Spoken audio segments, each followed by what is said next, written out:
এক্সেলে কাজ করার সময় আমাদের স্লাইসার ব্যবহার করার প্রয়োজন পড়ে। স্লাইসার এক ধরনের ফিল্টার, যার মাধ্যমে আপনি বিভিন্ন ধরনের ডেটা সার্চিংয়ের মাধ্যমে আপনার কাঙ্ক্ষিত ডেটা পেয়ে যাবেন। তো আজকে স্লাইসার নিয়ে আলোচনা করব। দেখুন, আমি একটি ডেটা শিট নিয়েছি, সেখানে আমি স্লাইসার অ্যাড করব। তো প্রথমে আমি টেবিলটি সিলেক্ট করে নিচ্ছি।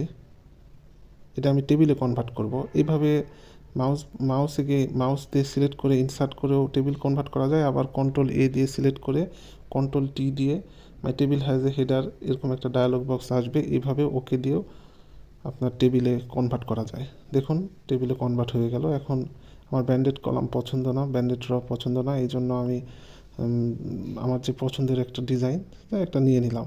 আপনারা যে কোনো ইচ্ছা মতো নিয়ে নিতে পারেন।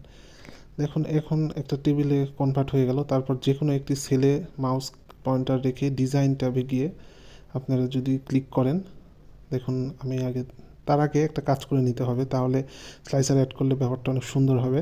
এখানে আমি সাবটোটাল ফর্মুলাটা ইউজ করব, সমান সমান সাবটোটাল।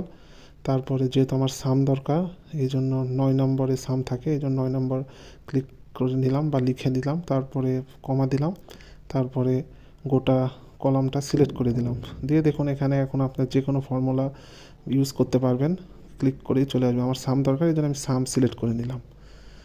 তারপরে আমার ডাটা টেবিলের কোনো একটা সেলে আমি ক্লিক করলাম, তারপর ডিজাইন বারে গিয়ে দেখুন স্লাইসার একটা অপশান আছে। ডিজাইন ট্যাবে গিয়ে স্লাইসার, দেখুন এখানে অ্যাড স্লাইসারের কথা বলা আছে।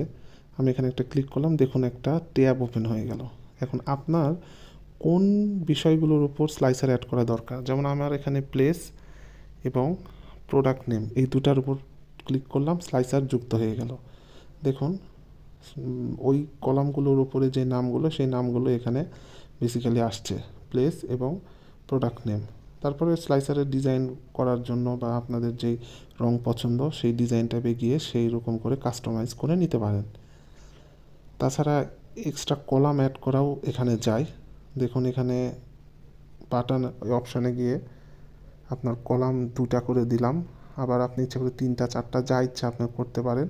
এটা মূলত ড্যাশবোর্ডের ডিজাইনের ক্ষেত্রে যে ডিজাইনটা সুন্দর সেভাবে করতে পারেন।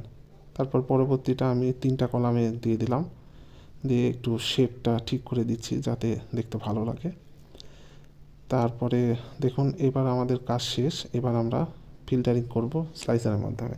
যেমন প্রথমে বরিশাল সিলেক্ট করলাম, দেখেন বরিশাল বিভাগের যে প্রোডাক্টগুলো সেল হয়েছে তা আমাদের টোটাল সহকারে চলে আসছে।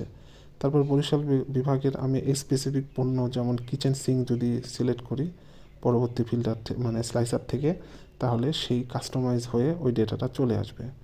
আবার আরেকটা বিভাগ যেমন চিটাগাং যদি সিলেক্ট করি, তাহলে চিটাগাংয়ের সব তথ্য চলে আসবে। আবার ঢাকার যদি সিলেক্ট করি, মানে একদম ফিল্টারের মতো। তবে এটা ডেটা প্রেজেন্টেশনের ক্ষেত্রে স্লাইসার টুলটা খুবই উপযোগী রাদার দেন ফিল্টার থেকে। ফিল্টারে প্রত্যেকটা সিলেক্ট করতে হয়, এভাবে একটু সময় সাপেক্ষ এবং যেটা আনপ্রফেশনাল লাগে। তাছাড়া ডেটা প্রেজেন্টেশনের ক্ষেত্রে স্লাইসার খুবই একটা ভালো টুলস। বোঝার জন্য আমি একটি টোটাল কলাম অ্যাড করে দিলাম, ইন্ডেন্ট ঠিক করে দিলাম।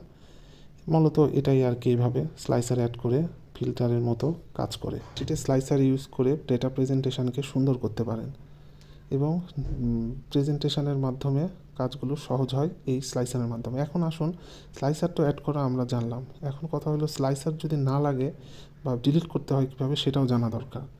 দেখুন, স্লাইসার ডিলিট করার জন্য কিছুই না, সিলেক্ট করতে হবে, দিয়ে এখানে দেখেন রিমুভ স্লাইসারের বদলে প্রোডাক্ট নেমের নামটা আসছে, যে নামটা এখানে রিনেম করে দেওয়া আছে সেটাই।